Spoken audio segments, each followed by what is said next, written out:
عزیز بہنوں، بھائیوں اور پیارے بچوں، میں رفعت علی مرزا المہدی ٹی وی کے پلیٹ فارم سے آپ کو سب کو سلام عرض کرتا ہوں۔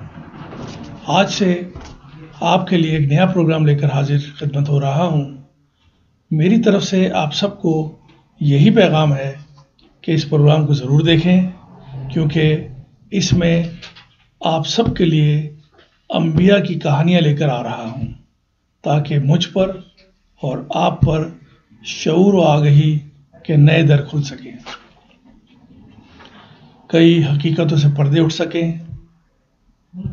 میرے تمام دیکھنے اور سننے والے اس بات سے اتفاق کریں گے کہ انسان کی دلچسپی قصوں اور کہانیوں سے بہت قدیم ہے۔ اس کی وجہ یہ ہے کہ دن بھر کا تھکا ہارا انسان کچھ دیر کے لیے داستان اور کہانی کی فضا میں کھو کر ایسی خیالی دنیا میں جا پہنچتا ہے جہاں ہمیں روزگار کا کوئی تصور نہیں ہوتا۔ وہ اپنی پریشانیاں کچھ دیر کے لیے بھول جاتا ہے، وقت کی تلخیاں فراموش کر دیتا ہے۔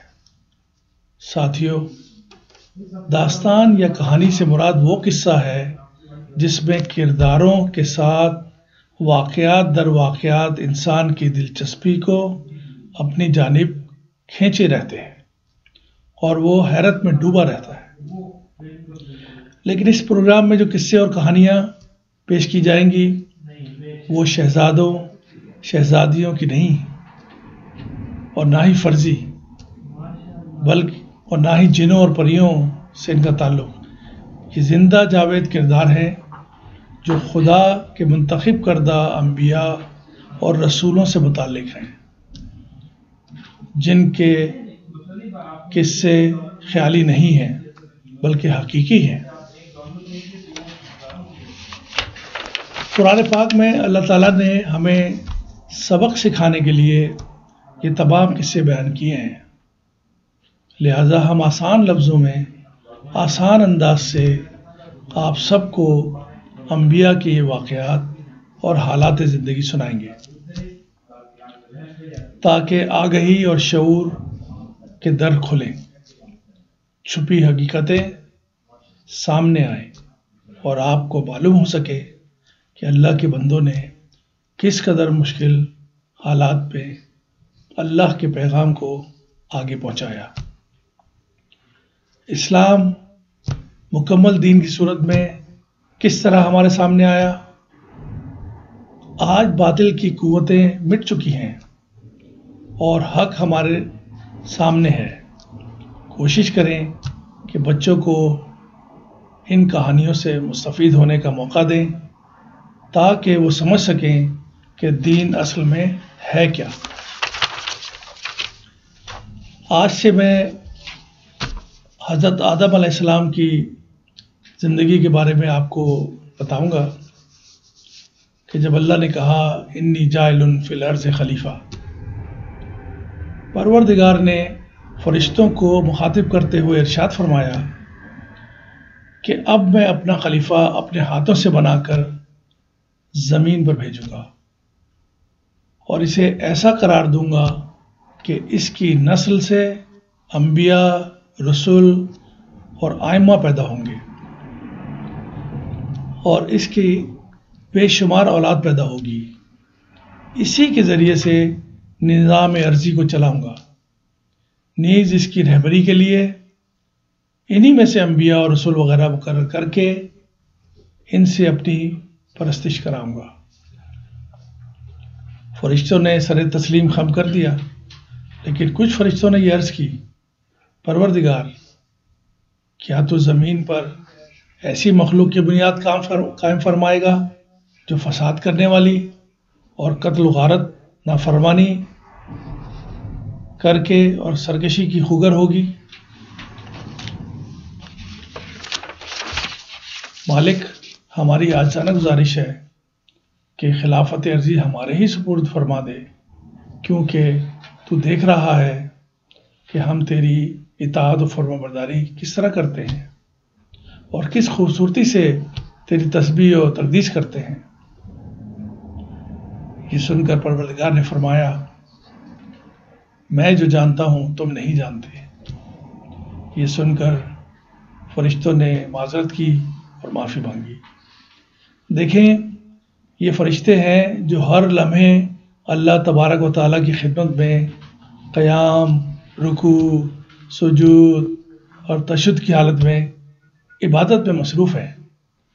اللہ کی شان اور قدرت کو اچھے طریقے سے جانتے ہیں، سمجھتے ہیں، اس کی ہیبت ان کے دلوں پر چھائی ہے، اس لیے انہوں نے ہر کلیہ حیرت یہ کلیہ حیرت کہا اور معافی مانگ لی۔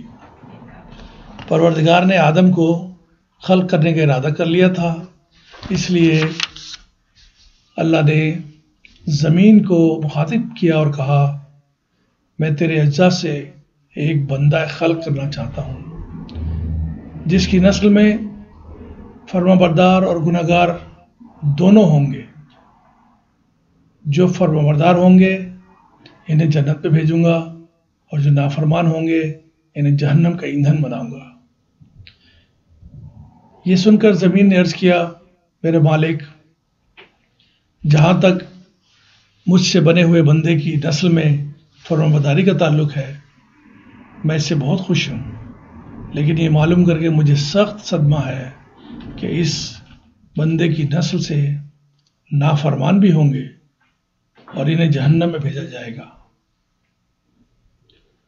پھر اللہ تعالیٰ نے حضرت جبرائیل علیہ السلام کو حکم دیا کہ زمین پر جا کر ایک مٹھی مٹی کی لے آؤ۔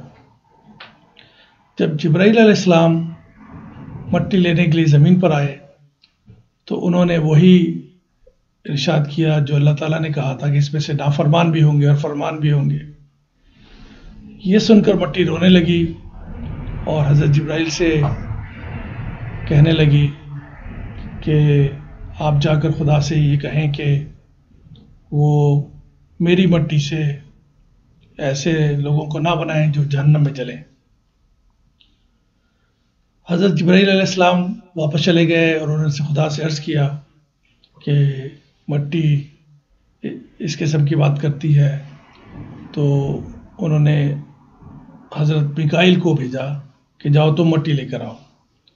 ان پر بھی مٹی نے رو کر یہی کہا اور کہا کہ کسی طرح میری مٹی سے یہ انسان نہ بنے۔ آخرکار اللہ تعالیٰ نے حتمی حکم دیا حضرت اسرائیل علیہ السلام کو کہ مٹی لے کر زمین سے ضرور آئیں۔ اسرائیل علیہ السلام اللہ کے حکم سے ایک ایک مٹھی ہر قسم کی خاک زمین سے اکٹھی کر کے لے آئے، جس میں سرخ، سفید، سیاہ، سبز، کبود، گندمی رنگ کی خاک شامل تھی۔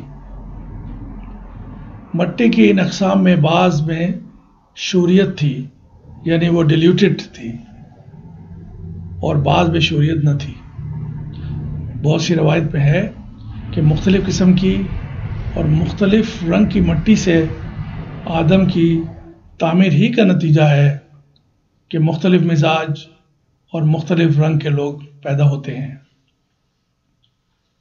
اس کے بعد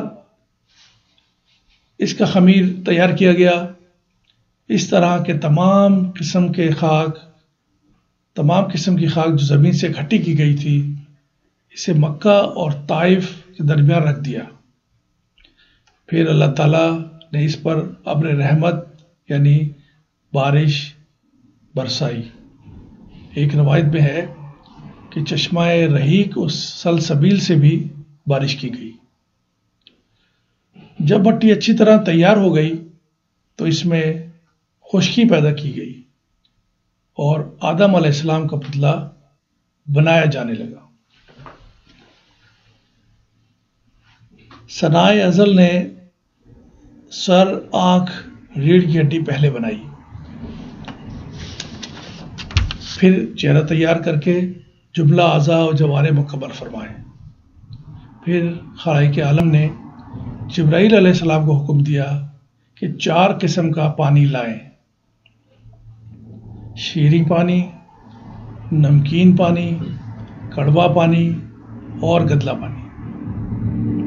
پھر اللہ تعالیٰ نے جبرائیل علیہ السلام کو حکم دیا کہ یہ شیریں پانی جو ہے یہ آدم کے حلق میں ڈالے تاکہ اسے اور اس کی نسل کو کھانے پینے کی لذت حاصل ہو سکے۔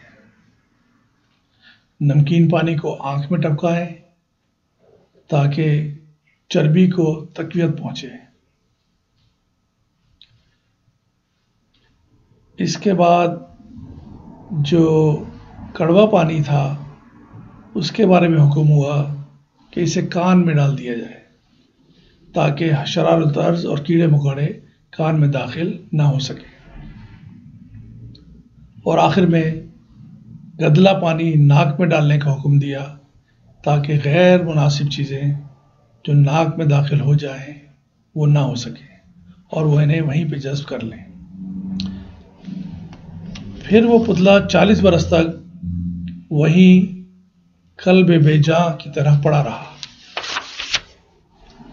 پھر جب اللہ تعالیٰ نے چاہا کہ حضرت آدم کا ستارہ اقبال روشن کر کے ان کا مرتبہ تمام مخلوقات پر ظاہر کر دے تو روح پاک کو حکم صادر ہوا کہ بدن آدم میں داخل ہو، لیکن اس وقت روح نے ڈر کے جسم مبارک میں داخل ہونے سے انکار کر دیا۔ بہرحال اللہ تعالیٰ نے اسے پھر حتمی حکم دیا کہ وہ بدن میں داخل ہو۔ اس طرح وہ بدن میں داخل ہونے لگی۔ روح جسم آدم میں داخل ہو گئی، لیکن اس کے داخل ہونے کا آغاز سر مبارک سے ہوا۔ جس طرف روح پہنچتی تھی وہ بدن جو ٹھیکری کی مانند تھا گوشت اور پوست میں بدلتا جاتا تھا۔ جب روح سینہ مبارک تک ہی پہنچی تو آدم نے اٹھنے کا ارادہ کیا اور وہیں زمین پر گر پڑے۔ اسی لیے خدا نے قرآن مجید میں فرمایا ہے کہ انسان بڑا ہی جلد باز ہے۔ اور پھر اسی حالت میں حضرت آدم نے چھینکا اور الہام الہی سے الحمدللہ کہا، اور اسی رحیم و کریم نے فرمایا کہ سب سے پہلے یہ بھید آدم پر کھلا اور بنی آدم آج تک چھینک پر الحمدللہ کہتے ہیں۔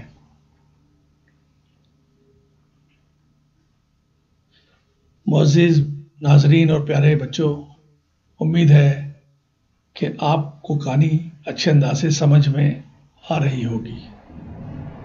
بہرحال بہت سی معتبر کتب میں لکھا ہے کہ جب آدم علیہ السلام کے جسم مبارک میں روح پھونکی گئی تو روح جسم میں پہنچتے ہی تمام فرشتوں کو حکم دیا گیا کہ آدم علیہ السلام کو سجدہ کرو۔